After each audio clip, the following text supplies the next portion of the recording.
Okay. Hello. We are back, and Noah is going to help me today with the story so that we can tell it all in one swoop. This is a story about how the disciples began to know Jesus in a new way after his crucifixion. And we have heard 5 parts. We're going to hear the 6th part today. So the first one was when Jesus found Mary at the cave weeping, and he said her name in comfort. Then we learned about the fellows who walked to Emmaus with a stranger and then heard the scriptures, and they knew it was Jesus who was teaching them. Then we heard about doubting Thomas, who just couldn't believe he had doubt in his bones. But when he found Jesus, he was in a room with the other disciples, and Jesus found him and convinced him and told him to touch his hand. Then we heard about the disciples who went to Galilee and went fishing and heard the voice from the beach, "Move your nets to the other side." And then when they brought the fish in, their friend Jesus shouted, "Bring some fish for the fire and have some breakfast." And they were together on the beach. And then we heard about the disciples when they went to the hillside and heard about Jesus's ideas for their future work and how they had to go everywhere and tell everyone about Jesus's story so that they could become a part of it. And today we're going to hear this part. When the disciples returned to Jerusalem, and they gathered together again in a room, and Jesus was there.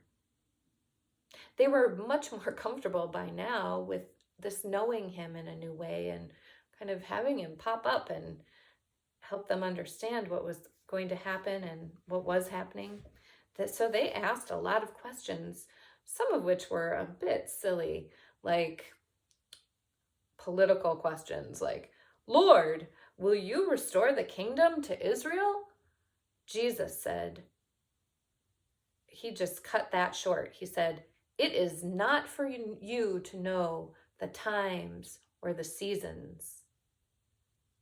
Well, then he took them out of that room and brought them into the streets of Jerusalem, and they went out through the gates beyond Jerusalem and the walls of the city to a hillside, perhaps near Bethany.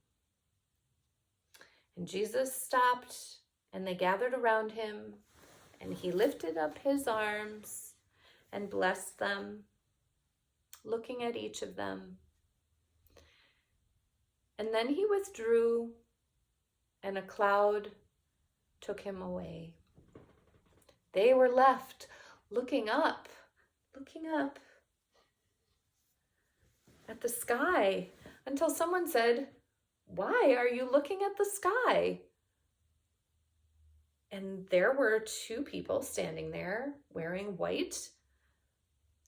And the disciples felt pretty silly. Why were they looking up at the sky for something that they could no longer see?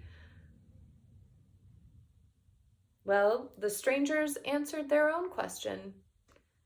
They said, "This was Jesus, but he is gone, as you have known him." And then it seemed like a great weight was lifted off of their shoulders. The disciples turned and walked back to Jerusalem. Now they had to wait. What was this thing, the Holy Spirit, that he said would come? And how would they know when it arrived?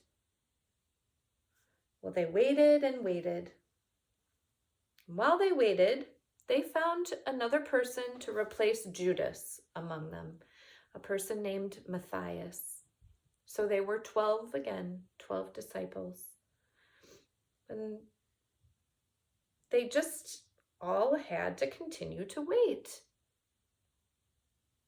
how long would it take for the Holy Spirit to arrive?